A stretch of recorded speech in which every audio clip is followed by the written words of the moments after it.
everybody. Welcome to Katie in the Morning. I'm Katie Page, Director of Member Relations at the National Association of Healthcare Assistants.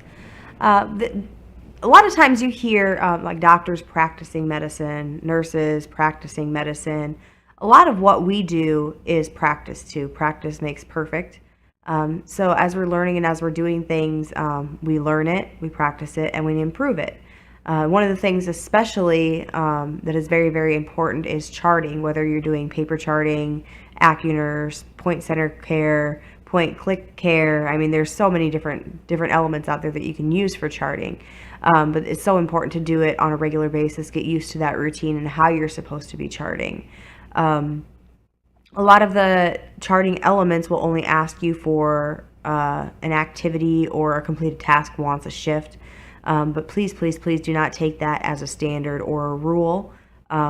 Every time you take someone to the bathroom, it should be charted, whether they urinated. A lot of systems, AccuNurse in particular, will ask you like how much it was, what consistency it was, how much they did for themselves, that sort of thing. But the more you chart it and the more that you're showing your ADON, DON, and your MDS coordinator will have a large part to do with your charting.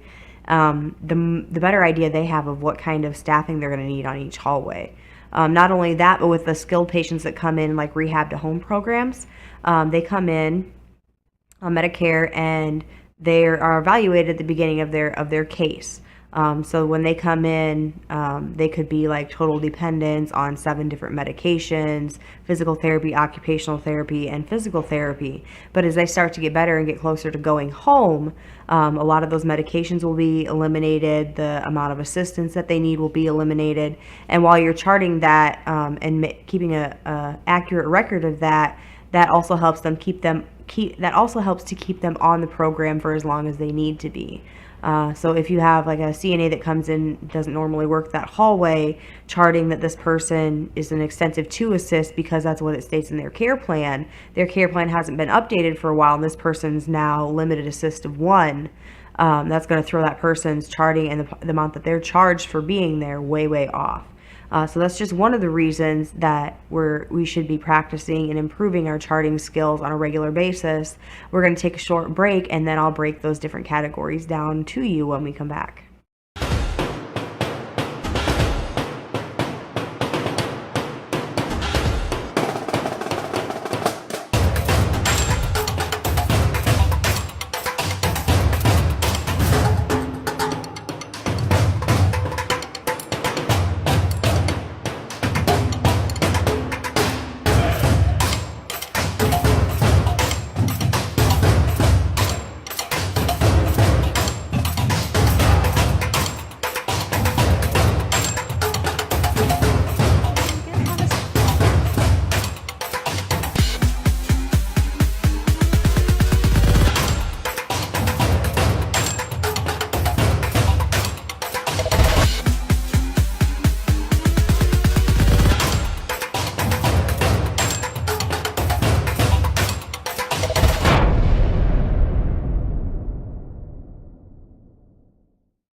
Welcome back to Katie in the Morning. Today we're talking about the different categories as far as charting goes. The easiest rule that I can think of to explain this to you guys is there's 4 different main categories for charting as far as assistance goes. Independent, this would be somebody that you do not touch, you don't put a gait belt on, you do not help them sit down or stand up. Those would be the people that you're charting as independently with 0 assistance as far as the number of people that it took to help them.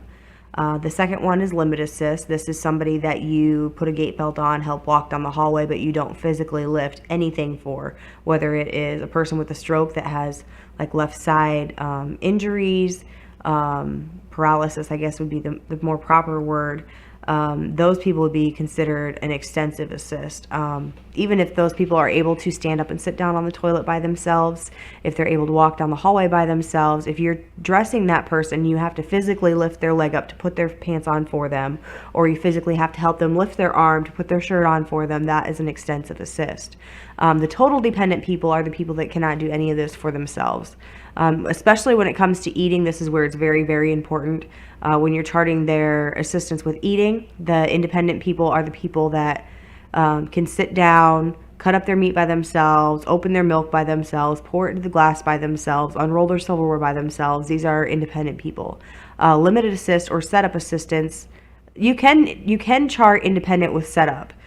Those would be the ones that you bring the tray to, set it down in front of them, pour their milk for them, and let them go on their own. That would be setup help. The limited assist people are the ones that, like, once again, I'll use the stroke for instance with the right side paralysis. If they're holding their fork and they're physically able to bear that weight and you're just directing them to their mouth, that's a limited assist. If you have a person who has visual issues, if you're like directing their plate for them, kind of telling them, your potatoes are at 2 o'clock, your peas are at 6 o'clock, your fruit is at 9 o'clock, that would be setup assistance if they can take it from there, if you can direct them on where those foods are. Once again, if you're directing them, if they're able to physically hold the spoon or the glass by themselves and you're just directing them, that is a limited assist. The extensive assist people would be the opposite, where you are holding the weight of the food and the utensil, and they are directing your hand to their mouth. Or if you're holding it in their hand and they're directing their hand to their mouth, but you're holding their weight, that is an extensive assist. The total dependent people are the ones that are more bedbound. You see this a lot in the last stages of Alzheimer's or dementia, where they don't know it's there until it's at their lips. But especially when you're feeding people, let them know what's going on, whether they are there in, I don't want to say competently, but that's the best term I can think of right now. If they just keep talking to them, keep engaging them, you never know when that trigger is going to hit. We see it a lot with memory and music and memory, where certain things trigger certain reactions from different residents. So it may be you're sitting down with somebody who hasn't spoken a word that made sense in a sentence for 3 months, and all of a sudden you have this beautiful meal on Thanksgiving, Christmas especially, and you're telling them like the different things that are on their plate. You could like see the eyebrow raise, or you could see the little smile perk, or just something that lets you know that that's something that they like. But back to the charting again, another thing that I would like to bring up, since we're talking about charting, is the Walk to Dine programs. CNAs are actually in charge of those majority of the time. Restorative aides and physical therapy do more of like the maintenance programs and that sort of thing, and then the other stuff kind of trickles down to the CNAs. The Walk to Dine program is especially important to chart because, once again, those are for your skilled people who are looking to go home, and this just shows that they are improving. They're walking more steps, they're using more minutes, and meeting those goals. So definitely get in there and chart that stuff. If you have any questions about your charting, don't be afraid to ask somebody. That's what the physical therapists are there for. That's what the occupational therapists are there for. That is what your director of nursing and even your administrator might be able to answer some of those questions for you.